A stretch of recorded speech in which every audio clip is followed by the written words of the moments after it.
കഴിഞ്ഞ വർഷത്തെ ഓസ്കാർസിൽ അതായത് 97th ഓസ്കാർ അവാർഡ്സിൽ best international feature film award ലഭിച്ച ഒരു ബ്രസീലിയൻ സിനിമയാണ് ഇന്ന് ഞാൻ നിങ്ങൾക്ക് പരിചയപ്പെടുത്തുന്നത്. മോട്ടോർസൈക്കിൾ ഡയറീസ് ഒക്കെ സംവിധാനം ചെയ്ത വാൾട്ടർ സാൽസിന്റെ സംവിധാനത്തിൽ 2024 പുറത്തിറങ്ങിയ ഒരു പൊളിറ്റിക്കൽ ബയോഗ്രാഫിക്കൽ ഡ്രാമ സിനിമയാണ് I am still here. 1970s ബ്രസീലിൽ ജീവിച്ച 5 മക്കളും ഭാര്യയും ഭർത്താവും അടങ്ങുന്ന പാവിയൻ ഫാമിലിയുടെ കഥയാണ് സിനിമ പറയുന്നത്.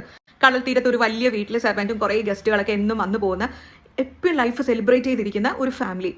ആ വീട്ടിൽ എപ്പോഴും പാട്ടും ഡാൻസും ഡിന്നർ പാർട്ടീസും ഗസ്റ്റുകൾ വരുന്നു പോകുന്നു, ഒരു സെലിബ്രേഷനാണ്. ലൈഫ് ഇങ്ങനെ ആസ്വദിച്ചും സെലിബ്രേറ്റ് ചെയ്തും ഒക്കെ ജീവിച്ചു പോകുന്ന ഒരു ഫാമിലി ഇങ്ങനെ ജില്ലായിട്ടിരിക്കും. കണ്ടുകൊണ്ടിരിക്കുമ്പോൾ നമുക്കും ഭയങ്കര സന്തോഷമാണ്. എന്ത് രസമാണ് ആ ഫാമിലി ഇങ്ങനെ പോകുന്നതെന്ന് കണ്ടുകൊണ്ടിരിക്കാനായിട്ട്. 1970s കാലഘട്ടത്തിൽ ബ്രസീൽ രാജ്യം മിലിറ്ററി ഡിക്റ്റേറ്റർഷിപ്പിന്റെ കീഴിലായിരുന്നു. ആ കാലത്ത് മിലിറ്ററി അവിടുത്തെ ജനങ്ങളോട് അതിഭീകരമായ അടിച്ചമർത്തലുകൾ അയച്ചുവിട്ടിരുന്നതും സിനിമയിൽ പലയിടങ്ങളിലായി കാണിക്കുന്നുണ്ട്. ഇതിന് ബാക്കി എന്നാണ് ഒരു ദിവസം പൈവ ഫാമിലിയിലേക്ക് കുറച്ച് മിലിറ്ററിക്കാർ കയറി വന്നിട്ട് ഈ കുട്ടികളുടെ അച്ഛനായ റൂബൻസിനെ ഒരു സംശയത്തിന്റെ പേരിൽ ചോദ്യം ചെയ്യാൻ ആവശ്യമുണ്ടെന്ന് പറഞ്ഞ് കസ്റ്റഡിയിൽ എടുത്തുകൊണ്ട് പോവുകയാണ്. അതിനുശേഷം ഈ കുട്ടികളെ അമ്മയായ യൂനിസിനെയും ഈ മക്കളിൽ ഒരു പെൺകുട്ടീനെയും കസ്റ്റഡിയിൽ എടുക്കുന്നുണ്ട് മിലിറ്ററി അവരെ കസ്റ്റഡിയിൽ വെച്ച് ധാരാളം ടോർച്ചറൊക്കെ ചെയ്ത് ഓരോ ദിവസങ്ങളിലായിട്ട് കുറേ നാളുകൾ കഴിഞ്ഞ് പുറത്തേക്ക് വിടുന്നുണ്ട്. എന്നാൽ റൂബൻസിന് എന്ത് പറ്റിയെന്ന് ആർക്കും യാതൊരു വിവരവും കിട്ടുന്നില്ല. അങ്ങനെ റൂബൻസ് എല്ലാവരുടെയും ജീവിതത്തിൽ നിന്ന് ഡിസപ്പിയർ ആയി പോവുകയാണ്. റൂബൻസിന് എന്താണ് സംഭവിച്ചതെന്ന് അന്വേഷിച്ച് പോകുന്നുണ്ടെങ്കിലും ആർക്കും യാതൊരു വിവരവും കിട്ടുന്നില്ല. അതോടുകൂടി കുടുംബം നോക്കേണ്ട ചുമതല യൂനിസിനായി മാറുന്നു. ഒരു ഭാര്യ നിലയിൽ കാണാതെ പോയ റൂബൻസിനെ അന്വേഷിക്കുകയും മക്കളുടെ എല്ലാം കാര്യം നോക്കി കുടുംബം മുന്നോട്ട് കൊണ്ടുപോകാൻ ഒരു അമ്മ എന്ന നിലയിൽ യൂനി ശ്രമിക്കുന്നതും സിനിമയിൽ കാണാം. റൂബൻസിന്റെ ഡിസപ്പിയറൻസിന് ശേഷം യൂനിസിന്റെയും മക്കളുടെയും ഒക്കെ ലൈഫ് ആകെപ്പാടെ മാറുകയാണ്.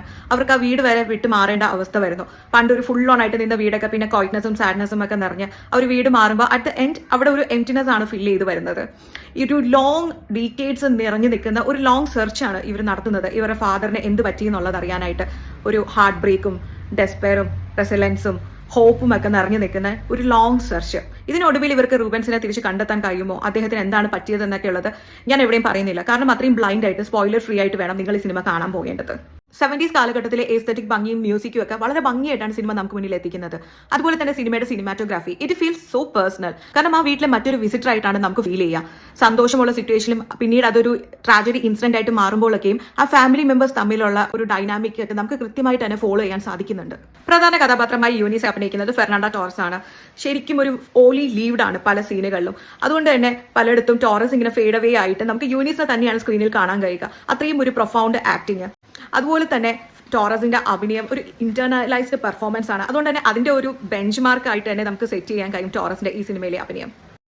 സിനിമ തിയേറ്ററിൽ ഇറങ്ങിയപ്പോൾ പോയി കണ്ട പല ബ്രസീലിയൻകാരും വളരെ വൈകാരികമായാണ് സിനിമയോട് പ്രതികരിച്ചത്. കാരണം ഇതൊരു യൂനിസിന്റെയോ പൈവൻ ഫാമിലിയുടെ മാത്രം കഥയാകുന്നില്ല. ബ്രസീലിയൻ രാജ്യത്ത് സ്റ്റേറ്റ് ഓപ്പറേഷൻ കാരണോ പൊളിറ്റിക്കൽ വയലൻസ് ഒക്കെ കാരണം ശിഥിലങ്ങളായി പോയ ആയിരക്കണക്കിന് കുടുംബങ്ങളാണുള്ളത്. ഈ സിനിമ നല്ലൊരു ട്രിബ്യൂട്ട് തന്നെയാണ് അവർക്കുള്ളത്. ചരിത്രത്തിലെ ചില കഥകളൊക്കെ മൂടി വെപ്പിക്കപ്പെടാനും മറ്റുള്ളവർ കേൾക്കാതിരിക്കാനും ഒക്കെ ശ്രമിക്കാറുണ്ട്. എന്നിരുന്നാലും അതിൽപ്പെട്ടവരുടെ വേദനയൊന്നും വേദനയല്ലാതെ ആകുന്നില്ലല്ലോ.